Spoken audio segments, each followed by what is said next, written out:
ரீசெண்டாக இப்போ ஒரு படத்தில் பார்த்தீங்கன்னா இன்னொருத்தனுக்கு நிச்சயதார்த்த பொண்ணை போய் இவன் பேசி மனசை ஏமாற்றி கல்யாணம் பண்ணுவான். அதுக்கப்புறம் பார்த்தீங்கன்னா அவங்க அப்பாவை வந்து ஒரு மாதிரி கெட்ட வார்த்தையில் வந்து பேசுவான், இது மாதிரி நான் வந்து அந்த மாதிரி பையன் அப்படின்னு சொல்லிட்டு. அதுக்கப்புறம் ஒரு பொண்ணை பார்த்து ஒரு பொண்ணுக்கிட்ட போயிட்டு என் ஷூவை நக்குன்னு சொல்லுவான்.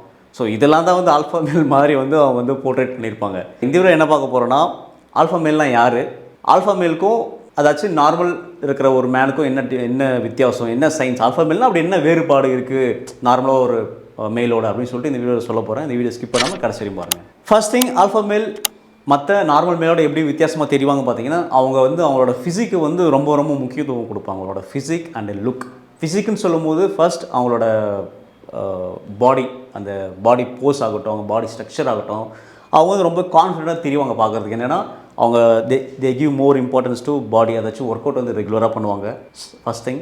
ஸோ ஒர்க் அவுட் ரெகுலராக பண்ணாங்கன்னா நம்மளோட பாடி போஸ்டர் வந்து நல்லா ஸ்டெடியாக இருக்கும். ஸோ நடக்கும்போது வந்து கொஞ்சம் அது கான்ஃபிடென்ட்டாக தெரியும். ஸோ அவங்க எப்பவுமே அதுக்கு இம்பார்ட்டன்ஸ் கொடுப்பாங்க ஒர்க் அவுட்க்கு. அதுக்கப்புறம் பார்த்தீங்கன்னா த வே ஆஃப் ட்ரெஸ்ஸிங், அவங்க பண்ணுற ட்ரெஸ்லாம் பார்த்தீங்கன்னா கொஞ்சம் கிளாஸாக அவங்களுக்கு ஏற்ற மாதிரி. இப்போ அவங்க ஹைட்டாக இருந்தால் அதுக்கேற்ற மாதிரி ட்ரெஸ் பண்ணுவாங்க, ஷார்ட்டாக இருந்தால் அதுக்கு மாதிரி ட்ரெஸ் பண்ணுவாங்க, குண்டாக இருந்தால் அதுக்கு மாதிரி ட்ரெஸ் பண்ணுவாங்க.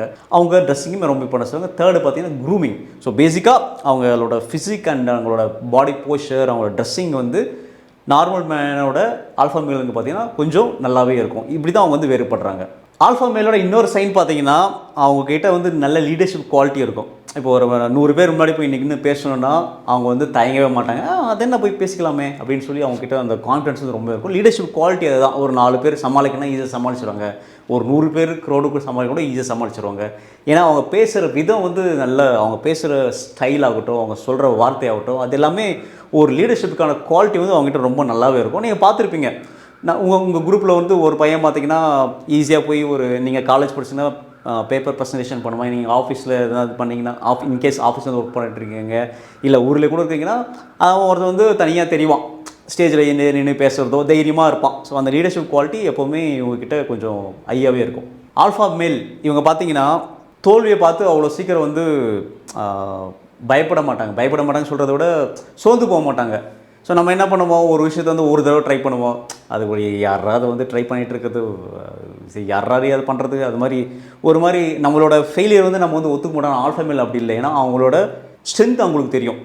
இது என்ன, இது தப்பாச்சு, நெக்ஸ்ட் டைம் வந்து நான் கரெக்டாக பண்ணுவேன், இது எதனால் தப்பாச்சு எனக்கு தெரியும். அவங்களோட வீக்னஸ் வந்து அவங்க ஈஸியாக வந்து ஒத்துப்பாங்க. இதனால தான் பார்த்தீங்கன்னா ஆல்ஃபா மேலில் வந்து சக்ஸஸ்ஃபுல்லாக இருக்காங்க. அவங்க வந்து அவங்களோட வீக்னஸை ஒத்துக்கிட்டு அடுத்து நம்ம என்ன பண்ணணும், நம்ம எதில் விட்டோம், எதில் நம்ம கோட்டை விட்டோம், எதில் நம்ம ஃபெயில் ஆச்சு, எதுக்காக ஃபெயில் ஆச்சு, நம்ம இது எப்படி ஸ்டெப் எடுத்து நம்ம வந்து சக்ஸஸ் ஆகலாம் அப்படின்னு சொல்லிட்டு அவங்க வீக்னஸை ஒத்துக்கிட்டு அடுத்து அவங்க ஸ்டெப் எடுத்து போவாங்க. நீங்கள் பார்த்துருப்பீங்க, இந்த ஆல்ஃபா மேல்லாம் பார்த்தீங்கன்னா அந்த கேர்ள்ஸ்லாம் பார்த்தீங்கன்னா ஆல்ஃபா மேலுக்கு ரொம்ப அட்ராக்டிவாக இருக்கும், அட்ராக்ட் ஆவாங்க ஈஸியாக. இப்போ நார்மல் மேலும் சரி, ஆல்ஃபா மேலும் சரி, நீங்கள் பார்த்தீங்கன்னா மோர் கேர்ள்ஸ் வந்து யாரை பார்த்து அட்ராக்ட் ஆகணும், ஆல்ஃபா மேல் தான். ஒரு முக்கியமான விஷயம் என்னென்னா, ஆல்ஃபா மேல் வந்து பையன் பொண்ணு இந்த பாகுபாடு பார்க்குறது அதெல்லாம் வந்து அவங்க பார்க்க மாட்டாங்க. ஓகே, எல்லாருமே வந்து ஒரு மனுஷனாக தான் பார்ப்பாங்க. அது ஒரு ரீசன் எதுக்காக வந்து ஈஸியாக வந்து கேர்ள்ஸ் வந்து ஆல்ஃபா மேலுக்கு அட்ராக்ட் ஆகும். இப்போ நம்ம என்ன பண்ணுவோம், ஒரு பொண்ணுக்கிட்ட போய் பேசுனா கூகுள்லாம் போய் பார்ப்போம், யூடியூப்பில் சில வீடியோ பார்ப்போம், தயங்குவோம், ஒரு மாதிரி கூச்சப்படுவோம்.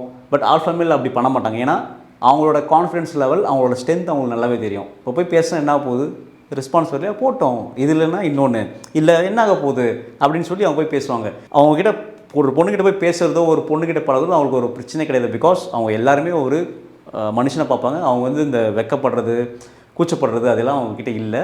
பிகாஸ் அவங்களோட ஸ்ட்ரென்த், கான்ஃபிடன்ஸ் லெவல் அவங்களுக்கு தெரியும். ஹே கைஸ், இந்த வீடியோ பிடிச்சிருந்தா மறக்காமல் லைக் பண்ணுங்கள், சப்ஸ்கிரைப் பண்ணுங்கள், அந்த பெல் ஐக்கான் ப்ரெஸ் பண்ணுங்கள். அடுத்த வீடியோ சந்திப்போம். Bye from ஆவரிஸ்.